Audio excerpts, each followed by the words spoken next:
pagi semua. Pagi Bu. Gimana kabarnya? Sehat semua? Sehat Bu. Oke, sebelum memulai pelajaran, alangkah baiknya untuk kita awali dengan berdoa. Silakan ketua tingkatnya untuk memimpin doa. Mari kita berdoa menurut agama dan kepercayaan kita masing-masing. Berdoa mulai. Berdoa selesai. Baik, terima kasih ya. Nah, di pertemuan ini Ibu akan kita akan membahas bersama-sama mengenai konsumsi dan tabungan. Nah, ini Ibu akan menjelaskan apa sih konsumsi dan tabungan, kemudian ada investasi juga. Jadi kita akan membahas ya. Ya Bu. Nah, di sini ada yang tahu apa itu konsumsi? Nggak tahu Bu. Belum tahu ya. Kira-kira kalau kalian memakai barang, kemudian barang itu habis, itu termasuk kegiatan konsumsi bukan? Kegiatan konsumsi Bu. Oke, kegiatan konsumsi ya. Nah, konsumsi itu sendiri merupakan tindakan pelaku ekonomi. Nah, baik individu, baik perorangan ya, maupun kelompok dalam menggunakan komoditas berupa barang maupun jasa. Nah, seperti itu. Jadi konsumsi itu merupakan sebuah pelaku ekonomi baik berupa perorangan maupun kelompok yang menggunakan komoditas berupa barang dan jasa untuk memenuhi kebutuhannya sehari-hari. Mengapa sih kita harus mempelajari mengenai konsumsi? Apakah penting? Menurut kalian bagaimana? Apakah kita mempelajari konsumsi itu apakah penting? Tentunya penting ya, karena membahas konsumsi ini tentunya sangat penting untuk analisis ekonomi jangka panjang maupun jangka pendek di suatu negara.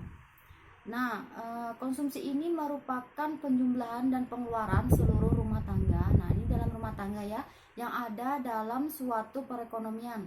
Dengan mengetahui total pengeluaran dari suatu perekonomian tersebut, maka akan dapat diketahui beberapa masalah penting yang muncul dalam perekonomian. Nah, misalnya nih, ada pemerataan pendapatan, kemudian ada efisiensi penggunaan sumber daya alam suatu perekonomian, dan ada masalah-masalah lainnya. Nah, tentunya ada beberapa faktor yang mempengaruhi fungsi konsumsi. Nah, diantaranya nih ada 6 faktor ya. Yang pertama ada ekonomi, kemudian ada kekayaan, penghasilan, suku bunga, kemampuan hemat, dan yang terakhir ada dana pensiun. Nah, di sini di antara keenam ini tinggi rendahnya penghasilan seseorang, ini ada faktor ketiga ya. Ini merupakan salah satu faktor yang paling penting dalam keenam fungsi yang mempengaruhi fungsi ekonomi tersebut. Apa tadi? Apa tadi? Rendahnya penghasilan. Seperti itu ya. Nah, di sini ada secara umum pengeluaran konsumsi terbagi menjadi 3, yaitu konsumsi pemerintah, konsumsi rumah tangga. Nah, namun kita akan membahas di pertemuan ini, Ibu akan menjelaskan ya. Ini kita lebih menekankan pada konsumsi rumah tangga nih. Mengapa? Karena agregat jika dibandingkan dengan konsumsi pemerintah, konsumsi rumah tangga ini bersifat endogen. Artinya, besar konsumsi rumah tangga itu berkaitan erat dengan faktor-faktor yang mempengaruhinya. Nah, keterkaitan ini nih tentunya akan menghasilkan suatu teori dan model ekonomi sendiri untuk konsumsi. Nah, perkembangan masyarakat yang begitu cepat ini perkembangan masyarakat yang begitu cepat menyebar ini menjadi suatu perilaku konsumsi yang juga dapat berubah cepat ya, sehingga pembahasan rumah tangga ini tentunya akan tetap relevan. Dan di sini ada teori konsumsi. Nah, ada teori konsumsi J.M. Keynes, Irving Fisher, Franco Modigliani, Milton Friedman. Nah, ini ada dua. Ini berpendapat dalam teorinya, ini menurutnya itu bahwa menentukan besarnya pengeluaran rumah tangga itu saat ini baik perorangan maupun keseluruhan itu merupakan pendapatan, seperti itu kan. Namun dalam asumsinya ada batas konsumsi minimal yang tidak tergantung pada tingkat pendapatan. Dengan kata lain, ada konsumsi yang memang harus dipenuhi walaupun tingkat pendapatan satu sama lain itu nol. Nah, kemudian menurut Irving Fisher ini, seseorang akan memutuskan berapa banyak pendapatan yang dikonsumsi dan berapa banyak yang ditabung, seperti itu ya. Dengan mempertimbangkan kondisi ini, tentunya semakin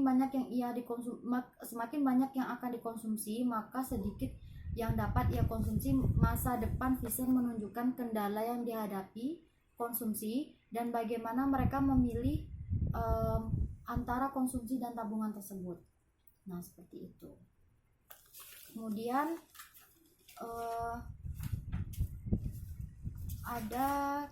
kita membahas hubungan antara konsumsi, tabungan, dan pendapatan. Nah, ternyata ada hubungannya juga.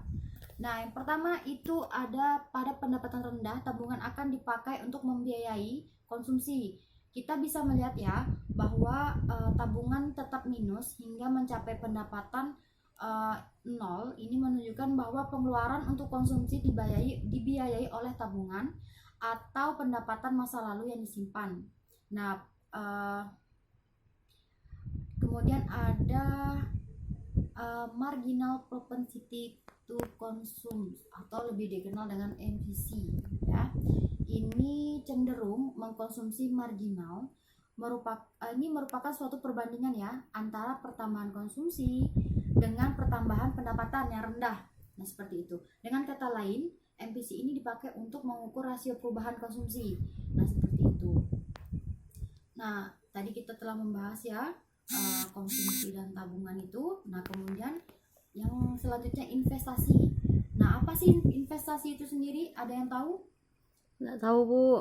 Nah, investasi ini merupakan aktivitas menempatkan modal baik berupa uang atau aset berharga lainnya ke dalam suatu benda, lembaga, atau suatu pihak dengan harapan pemodal atau investor itu tentunya kelak akan mendapatkan keuntungan setelah kurun waktu tertentu. Nah, seperti itu. Karena harapan ini mendapatkan keuntungan di kemudian hari, inilah investasi disebut juga sebagai seseorang yang menerapkan penanaman modal. Nah, itu ya. Istilah investasi ini disebut juga sebagai penanaman modal. Nah, ini istilah investasi ini berasal dari kata bahasa Italia. Wah, ternyata investasi itu berasal dari bahasa Italia nih. Wah, ternyata kalian sudah bisa bahasa Italia ya dengan kata investasi. Nah, seperti itu. Nah, investasi ini yang berarti memakai atau menggunakan. Nah, umumnya dana atau aset yang ditanamkan oleh seseorang investor itu akan dikembangkan oleh badan atau pihak yang mengelola. Keuntungan dari hasil pengembangan tersebut nantinya itu akan dibagikan kepada investor sebagai imbal balik sesuai dengan ketentuan antara dua pihak. Nah, di sini ternyata ada jenis-jenis investasi. Nah, ternyata investasi itu memiliki jenis. Nah, ada investasi real. Nah, investasi real ini merupakan investasi terhadap barang modal seperti untuk pembelian pabrik, kemudian mesin-mesin, peralatan, kemudian produksi atau gedung yang baru. Nah, seperti itu. Investasi persediaan. Nah, ini ada investasi. Tadi kan udah ada investasi real. Nah, ini ada investasi persediaan. Nah, investasi persediaannya itu investasi dalam bentuk persediaan, baik bahan-bahan baku produksi maupun barang jadi yang akan digunakan sebagai cadangan dengan tujuan meningkatkan keuntungan di masa datang. Investasi residensial. Nah, ini ada investasi residensial ya. Investasi residensial ini merupakan investasi dalam bentuk tempat tinggal. Nah, ini contohnya misalnya seperti rumah, kantor, misalnya juga ada apartemen. Nah, seperti itu. Nah, ini ada faktor-faktor yang mempengaruhi investasi. Nah, diperhatikan ya. Ini ada tingkat keuntungan investasi yang diramalkan akan didapat tingkat bunga ramalan mengenai keadaan ekonomi di masa depan. Nah, kemudian ada kemajuan teknologi, tingkat pendapatan nasional dan perubahan-perubahannya. Dan ada keuntungan yang akan diperoleh oleh perusahaan. Selain faktor-faktor tadi, ada tujuan investasi. Ternyata investasi itu memiliki tujuan. Nah, diantaranya yang pertama, ini perlu diingat ya, ada untuk mendapatkan penghasilan tetap. Kemudian untuk memperoleh kehidupan yang lebih layak dan tentunya lebih stabil di masa yang akan datang. Kemudian ada untuk berguna untuk mengembangkan suatu usaha tersebut, dan ada mendapatkan jaminan dalam bisnis. Nah, tujuan selanjutnya itu untuk membentuk dan mengontrol suatu kepentingan khusus. Ini contohnya, kepentingan itu contohnya seperti kepentingan sosial, kemudian ada kepentingan ekspansi dan lain sebagainya. Kemudian ada untuk tujuannya untuk mengurangi tingkat inflasi tentunya. Dan investasi ini dapat dipergunakan untuk menjaga hubungan antara perusahaan. Kemudian ada berpartisipasi dalam pembangunan negara. Perlu diingat ya, tadi ada beberapa tujuan investasi ini. Itu perlu kalian ingat-ingat, dipelajari lagi di rumah ya. Nah, ini ada bentuk investasi. Nah, itu setelah kita mengetahui jenis-jenis investasi, kemudian ada hal-hal tadi kan, ternyata ada bentuk investasi. Yang pertama, investasi aktiva real. Apa ini? Nah, ini merupakan investasi yang dilakukan oleh seseorang baik dalam bentuk yang terlihat, ya, tak kasat mata misalnya. Nah, tidak ya. Dalam bentuk tidak terlihat itu seperti investasi tanah. Nah, terus ada investasi logam dan investasi properti. Kemudian yang kedua ada investasi aktiva finansial. Nah, ini bentuk investasi yang kedua. Ini dilakukan oleh investor sebagai bentuk sekuritas. Ini apa sih, Bu? Contohnya itu deposito, dan ada lagi contohnya itu kalau tidak salah ada saham. Ya, betul, saham ya. Ini dua contohnya, itu deposito dan saham. Kemudian ada jenis investasi. Nah, ini perlu diingat ya. Investasi itu memiliki jenis. Ini banyak sekali jenisnya. Ini ada beberapa ya yang Ibu sebutkan. Ini ada investasi properti, investasi emas, nah ada investasi saham, kemudian ada investasi syariah dan deposit dan lain sebagainya. Masih banyak lagi, itu beberapa investasi yang Ibu sebutkan tadi ya. Nah, ini ada juga jenis investasi berdasarkan jangka waktu. Nah, ternyata ada dua jenis investasi nih. Yang pertama, investasi jangka pendek. Nah, ini merupakan investasi yang memungkinkan Anda atau kita semua untuk mendapatkan keuntungan. Nah, kurang dari 3 tahun. Wah, bayangkan kurang dari 3 tahun sudah memiliki keuntungan. Inilah yang disebut dengan investasi jangka pendek. Nah, ini keuntungan ini dapat langsung kita atau kamu konversikan dengan uang, nah, ataupun jual. Namun perlu diingat ya bahwa investasi jangka pendek ini memberikan return yang lebih kecil sehingga cocok untuk memenuhi kebutuhan dalam waktu yang lebih singkat ya. Nah, kemudian ada investasi jangka panjang. Untuk investasi jangka panjang ini membutuhkan waktu lebih lama ya tentunya ya. Tentunya lebih dari 3 tahun. Kalau yang jangka pendek tadi kan kurang dari 3 tahun sudah memiliki keuntungan. Kalau yang jangka panjang ini membutuhkan waktu lebih lama ya untuk mendapatkan keuntungan. Kita dapat menikmati hasil dari investasi ini dalam 5 tahun, belasan tahun, bahkan puluhan tahun yang akan datang. Ini return yang dihasilkan oleh investasi jangka panjang ini tentu juga lebih besar dong dibandingkan investasi jangka pendek ya. Investasi jenis ini sangat cocok bagi seseorang atau kita yang membutuhkan tabungan untuk keperluan di masa depan. Nah, ini buat kalian-kalian yang ingin memiliki keuntungan buat masa depan, nah boleh mencoba investasi jangka panjang. Nah, seperti itu ya. Ada cara investasi. Nah, kalian ingin tahu cara investasi? Nah, ternyata ada caranya. Cara ini, jika dulu investasi ini mengharuskan untuk melakukan administrasi yang rumit nih, itu dulu ya. Namun saat ini investasi itu dapat dilakukan dengan mudah dan murah.